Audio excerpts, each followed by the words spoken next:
When a baby's life hangs by a thread in the middle of a five-star restaurant, a waiter's split-second decision turns him from hero to the hotel's most dangerous problem.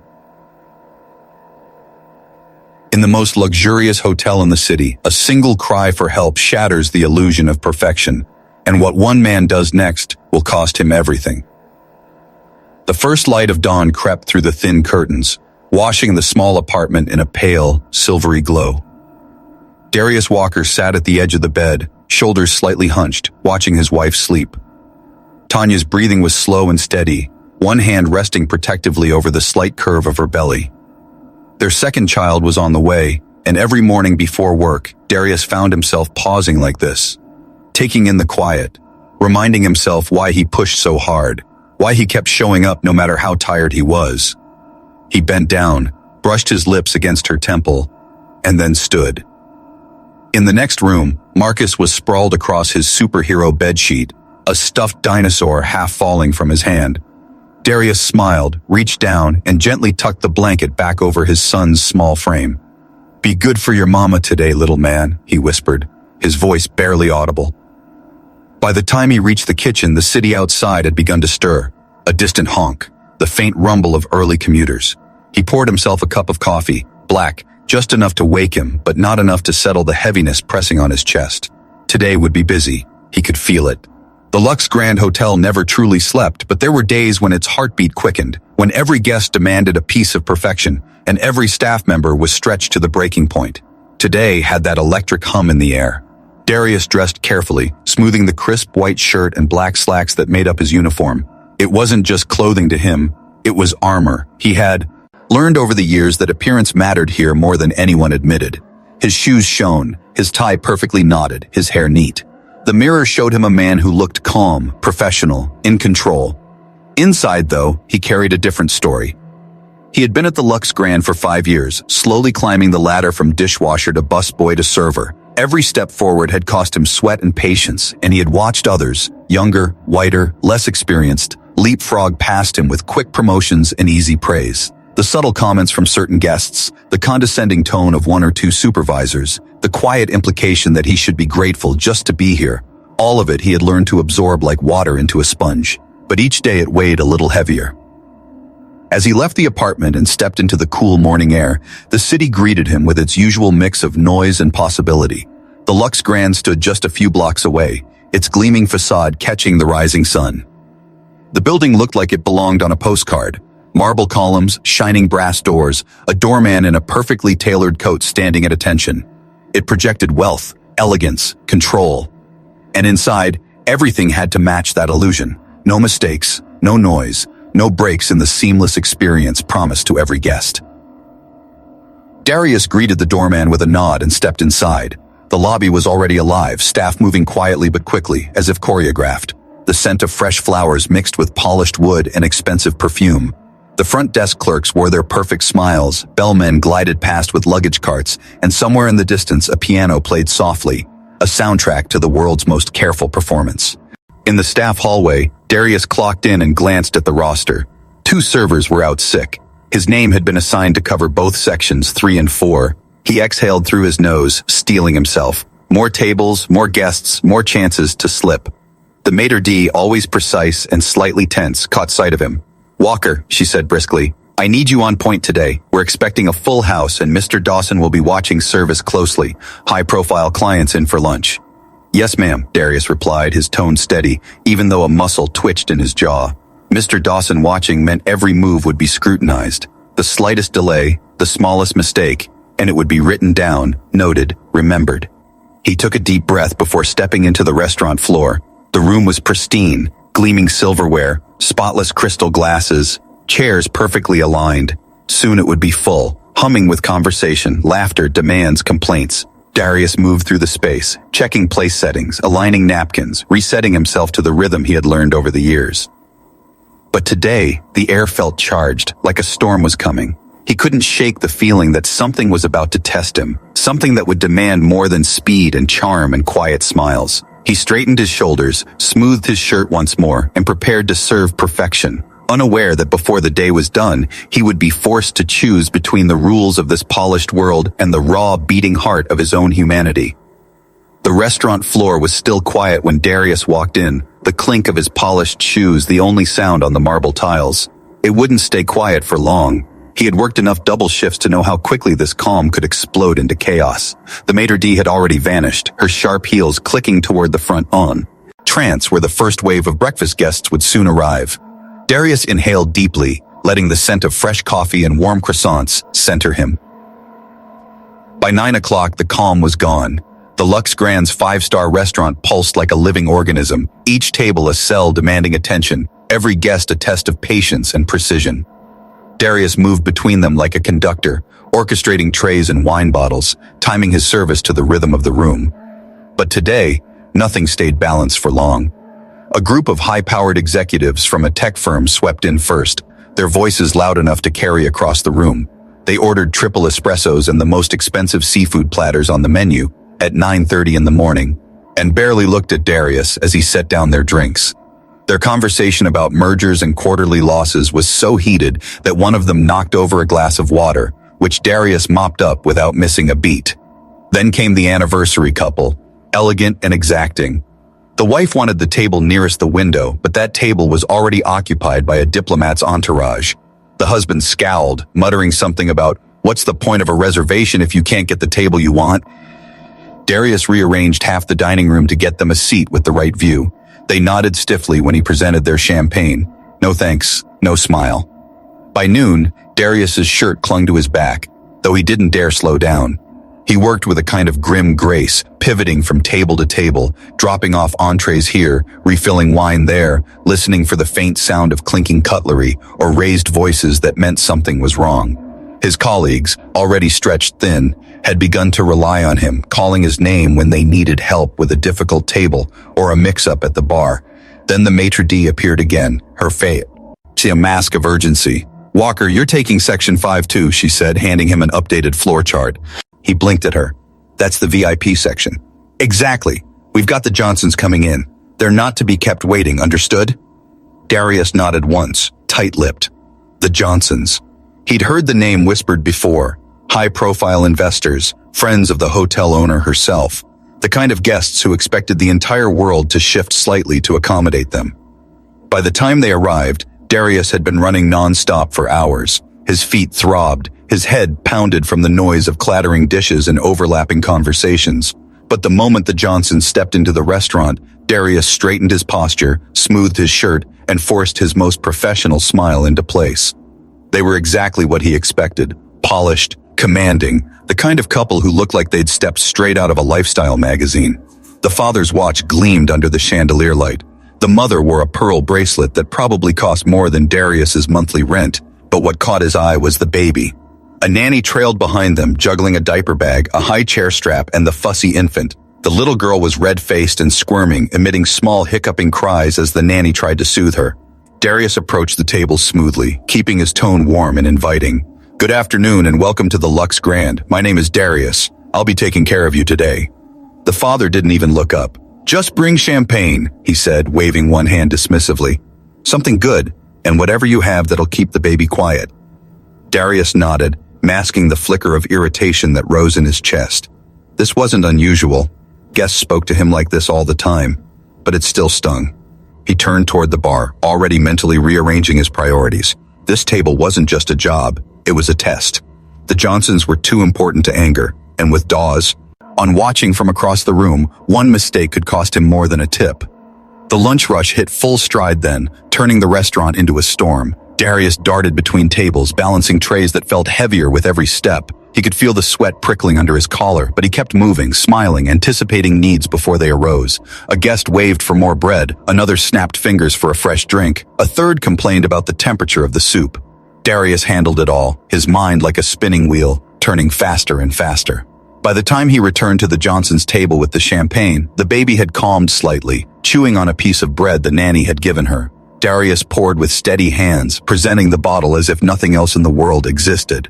Mr. Johnson glanced up long enough to nod his approval before returning to a tense discussion with his wife about an upcoming deal. For a brief moment, Darius allowed himself to breathe. Maybe, just maybe, the storm was passing. Then he heard it. A sound that was not a cry, not a laugh, a strangled, desperate little gasp. Darius's head whipped around, eyes locking on the baby. She was no longer chewing. Her tiny hands clawed at the air, her face turning a frightening shade of red. The nanny froze, panic spreading across her features. The Johnsons didn't notice at first, but Darius did. Everything else, the noise, the clinking of silverware, the ringing of phones, fell away. The world narrowed to that single table, that tiny child, and Darius moved. For one breathless instant, Darius froze, not out of fear, but out of focus. Everything in the bustling restaurant faded into a strange, muffled silence, as though someone had thrown a heavy blanket over the world. The baby's small body jerked, her face a deepening crimson. Her little mouth opened, but no sound came out. The nanny's hands trembled as she tried to unbuckle the high chair straps, but she fumbled, her panic rising like floodwater. Then Darius moved. He didn't think. There was no time to think. He set down the tray he was holding with such force the glasses rattled, and he sprinted. His black shoes struck the marble floor in sharp, urgent beats, each one cutting through the stunned hush that had fallen over the dining room. "Baby's choking," he shouted, his deep voice ringing out like a siren. Heads snapped toward the table. Conversations cut off mid-word. Forks and knives froze mid-air. The Johnsons turned, confusion flashing across their faces, and then dawning horror. Sarah's champagne glass slipped from her fingers and shattered on the floor. Darius reached the table and, with a precision born of training and pure instinct, slid the baby from the high chair. She felt terrifyingly light in his hands, limp and struggling, her eyes wide with panic. "I've got you," he murmured, more to steady himself than her, and immediately positioned her face down along his forearm, bracing her small head in his large palm. He delivered the first back blow, firm, controlled, the heel of his hand striking just between the shoulder blades. The baby convulsed, but the obstruction stayed lodged. Gasps rippled across the restaurant. "Come on, come on," he muttered under his breath, his pulse pounding in his ears. He gave another blow, then another. Nothing. The room seemed to shrink around him, the elegant chandeliers casting a harsh, unforgiving light. He could feel the weight of every eye in the restaurant, could hear the tiny, strangled sound of the mother beginning to sob. Time was running out. Switching smoothly, Darius turned the baby onto her back, resting her on his thigh, and began chest thrusts with 2 fingers. Quick, precise compressions just below the nipple line. 1, 2, 3. Still nothing.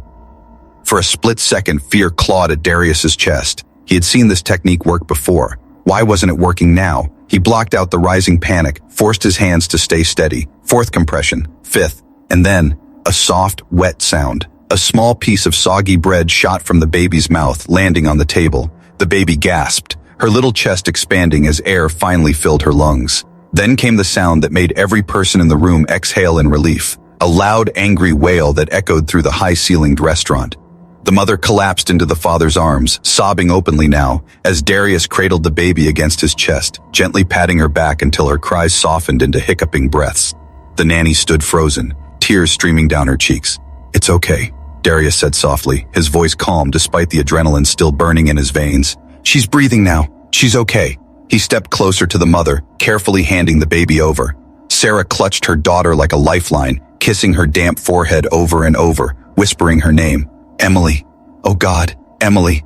The father's face was pale, his earlier cool demeanor completely stripped away. He looked at Darius like he was seeing him for the first time.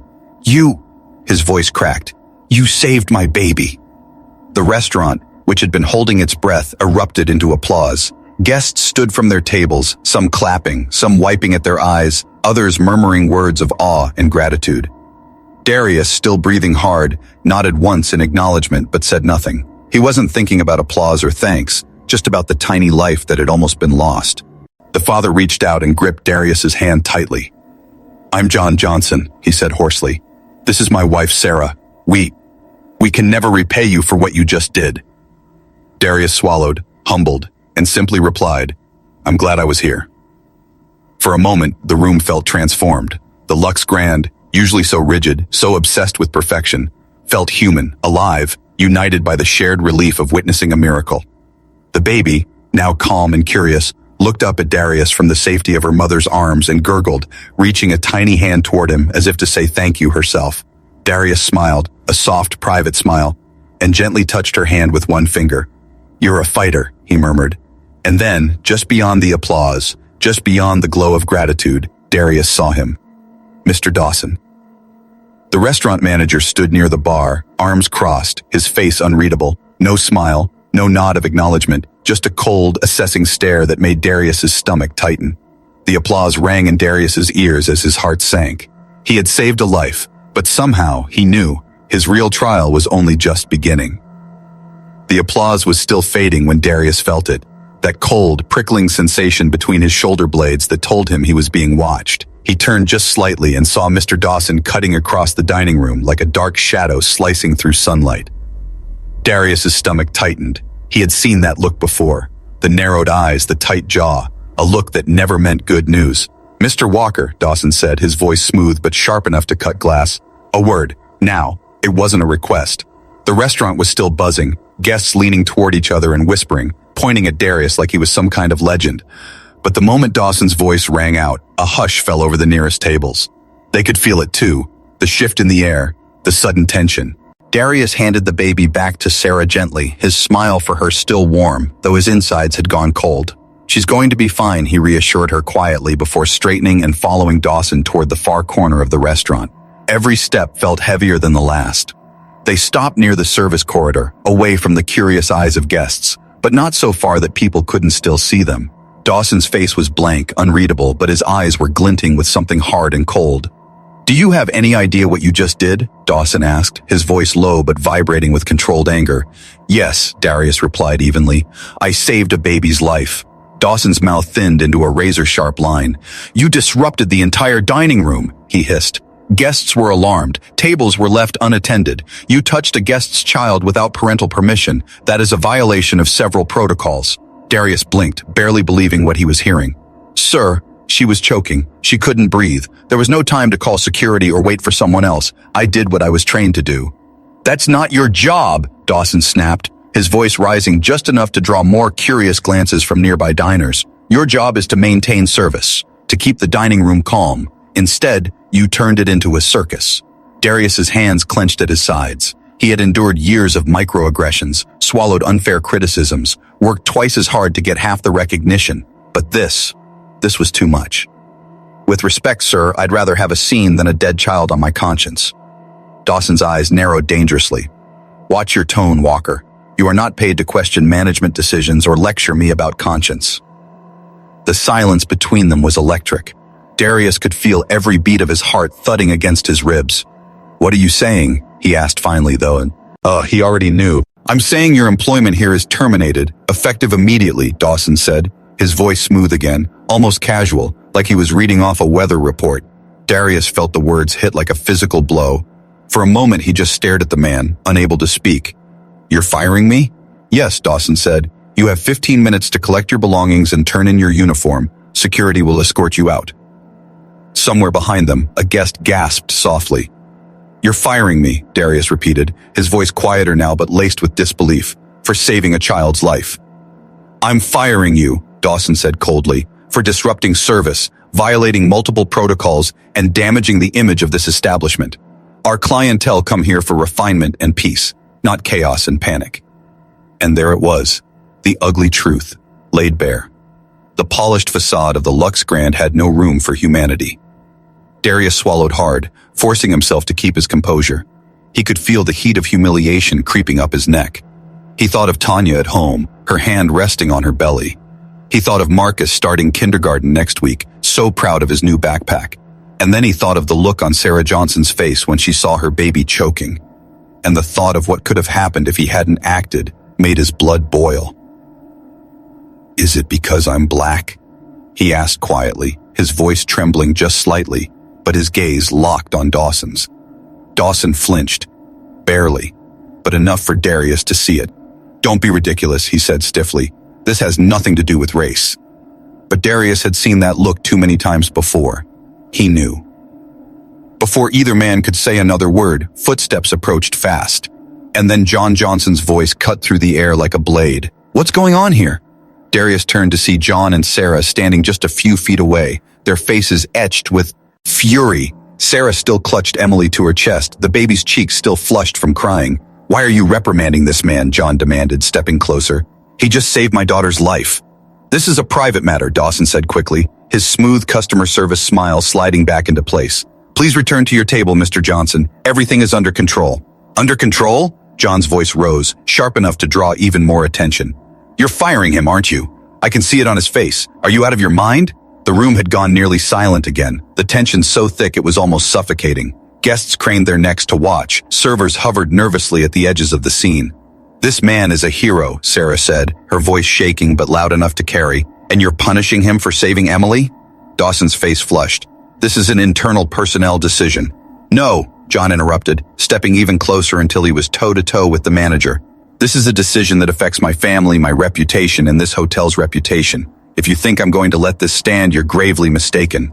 Darius stood there, silent, his bag of emotions threatening to spill open. Humiliation, anger, gratitude for the Johnsons' support, and a deep gnawing ache that none of it changed the fact that he had just lost the job his family depended on. Sir, Dawson said through gritted teeth, I must ask you to return to your table. John laughed bitterly. Oh, I'm not going anywhere. In fact, I'll be speaking with your owner directly. You might want to get your resume ready. Darius could take no more. He stepped back, his voice low but steady. It's fine, he said. I'll collect my things. No, it's not fine, Sarah said, her voice breaking. You shouldn't let them do this to you. Darius managed a small, tired smile. Thank you, he said softly, but I just want to go home. He turned and walked toward the staff corridor, the weight of every gaze in the room pressing down on his back like a physical burden. He did not look back, and somewhere deep inside him, a fire began to burn. The next morning, the sun rose over the city as if nothing had happened, but for Darius, the world felt heavier. He sat at the kitchen table, his uniform shirt folded neatly beside him like an artifact from another life. Tanya sat across from him, her fingers wrapped around a mug of tea. Her belly shifted as the baby kicked, and Marcus sat on the floor drawing with crayons, blissfully unaware of the storm that had passed over his father's life. You saved a life, Darius, Tanya said softly, and they fired you for it. Darius stared at his hands, rough from years of dish soap and hot trays. I've been quiet my whole life, he said, his voice low. I've taken every insult, every sideways comment, every promotion I didn't get. But this, he looked up, meeting Tanya's eyes. This broke something in me. Before Tanya could answer, his phone buzzed, a number he didn't recognize. He hesitated, then answered. Mr. Walker? The voice on the other end was firm, controlled, the kind of voice used to giving orders. This is John Johnson. My wife and I need to see you. Sir, We're in the lobby of the Lux Grand right now, Johnson cut in, and we're not leaving until we talk to the person who runs this place. Darius's breath caught. You went back? Yes, Johnson said, steel in his voice. Your manager may think this is an internal matter, but he doesn't get to decide that, not when it involves my child's life. For the first time since yesterday, Darius felt something like hope flicker in his chest. Inside the Lux Grand, the Johnsons were a storm. Sarah's pearl bracelet clicked softly against the stroller handle as she gripped it, her expression tight with fury. Emily slept inside, cheeks rosy, oblivious to the tension humming around her. The receptionist, pale and nervous, tried to suggest an appointment later in the week, but John's voice dropped to that quiet, dangerous register that made people listen. No, now. We're not discussing this in 3 days. We're discussing it before this hotel has a PR nightmare on its hands. Within minutes, they were in the elevator to the top floor, led down a hushed hallway to a pair of double doors. Inside sat Miss Evelyn Wright, owner of the Lux Grand. Her office was as elegant as the lobby. Mahogany desk, floor-to-ceiling windows, a view of the city that screamed power. Mr. and Mrs. Johnson, she said, standing to greet them. To what do I owe this? John didn't let her finish. One of your best employees saved my daughter's life yesterday, he said, his voice like flint striking stone. And your manager fired him for it. Miss Wright blinked, taken aback. Fired him? Yes, Sarah said, her voice shaking but resolute. We watched it happen. He humiliated Darius in front of the entire restaurant. He punished him for acting like a decent human being. Miss Wright gestured for them to sit. Tell me everything, she said. And they did.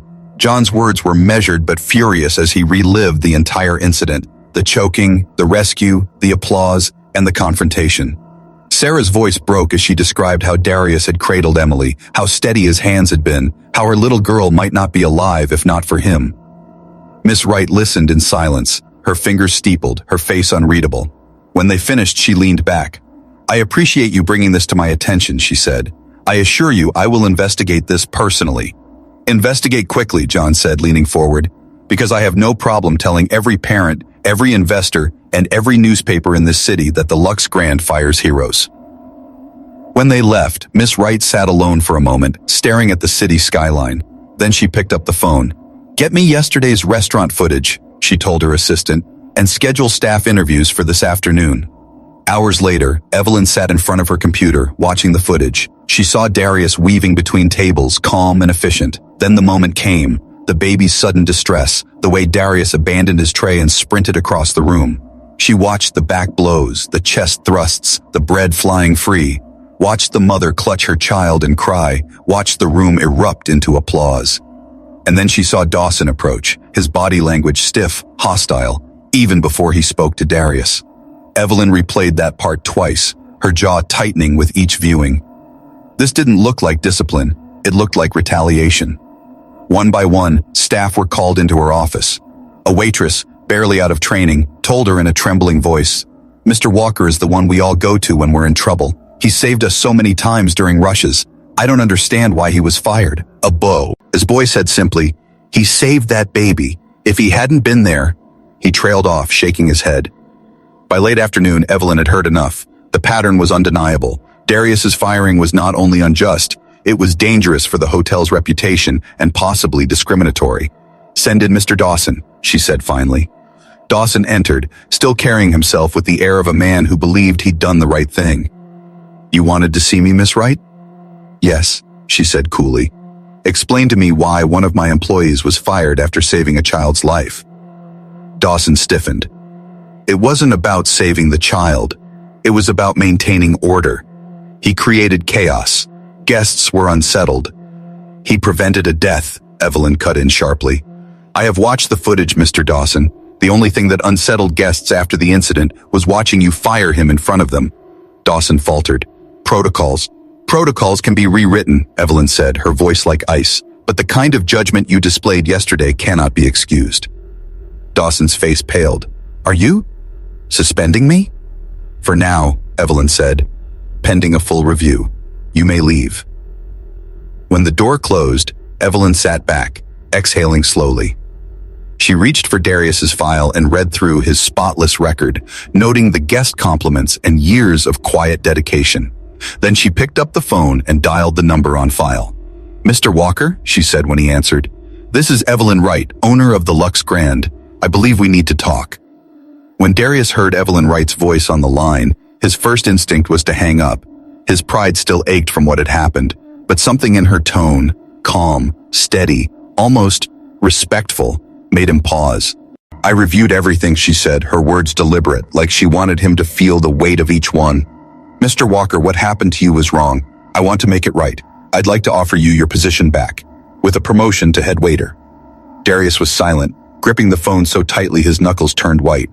Tanya sat on the couch across from him, watching his face carefully, holding Marcus on her lap. "Why?" Darius asked finally, his voice flat. "Why should I come back to a place that humiliated me for doing the right thing?" Evelyn didn't flinch. "Because we need you," she said simply. "Because you were right, and because I am prepared to fix what's broken here, but I cannot do it without people of integrity leading the way." Darius closed his eyes, his mind replaying yesterday's scene over and over. The applause, the choking baby, Dawson's cold voice, the walk of shame through the restaurant. He opened his eyes and looked at Tanya, who gave him a small, encouraging nod. "If I come back," he said slowly, "I have conditions." "I'm listening," Evelyn replied.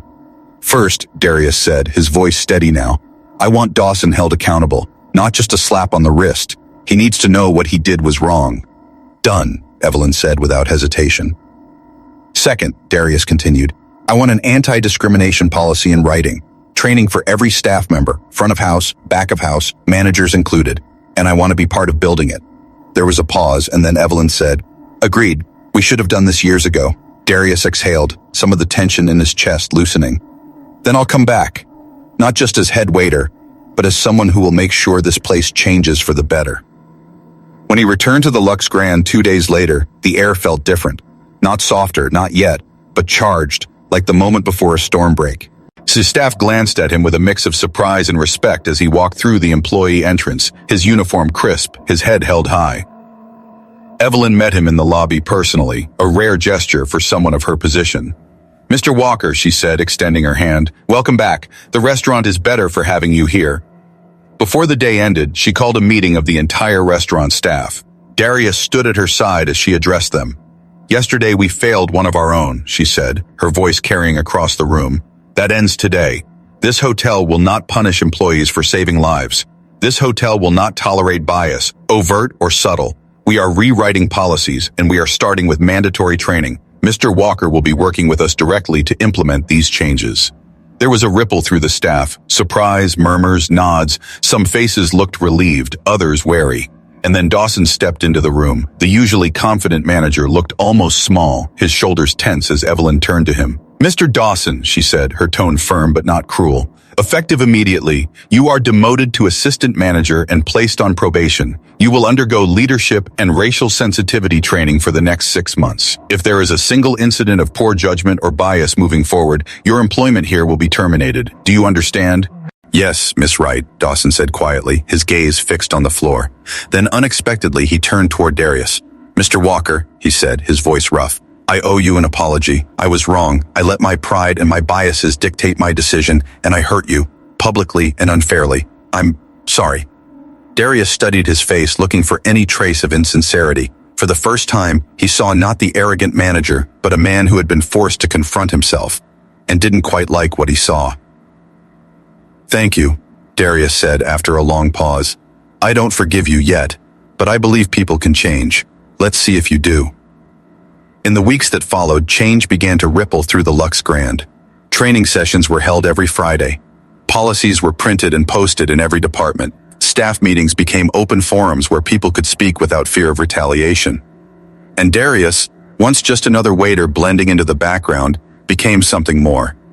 Guests began to greet him by name, his quiet professionalism now matched by a quiet authority. Staff sought him out for advice. The restaurant felt lighter, warmer. One afternoon, as he was resetting tables after the lunch rush, he heard a familiar giggle. Turning, he saw Sarah Johnson standing at the entrance, Emily perched on her hip, now smiling and babbling. John stood beside her, grinning. "We had to come see you," Sarah said. Emily wanted to say hello to her hero. Darius chuckled softly, crouching so Emily could grab his finger again. "You look much better today, little one," he said gently. John clapped him on the shoulder. "We also wanted you to know, we've set up a scholarship fund for hotel employees' children. We named it the Walker Johnson Fund. Your son will be the first recipient when he's ready for college." Darius froze, emotion flooding him so quickly he couldn't speak for a moment. "I don't know, but what to say," he managed finally. "Say you'll keep making this place better," John said, "because the way you handled this, you've changed more than just this hotel." Darius straightened, feeling the weight of everything that had happened settle into something steadier, something like pride. He looked around at the restaurant, the same marble floors, the same chandeliers, but now it felt different, safer. As the Johnsons left, Darius turned back to his section. The work was still hard, the hours still long, but something in him had shifted. He had stood up to injustice, faced it head-on, and forced change. And as Emily's laugh echoed one last time across the dining room, Darius felt a rare and quiet peace. Whatever challenges came next, he knew he could face them, not just for himself, but for everyone who would come after him.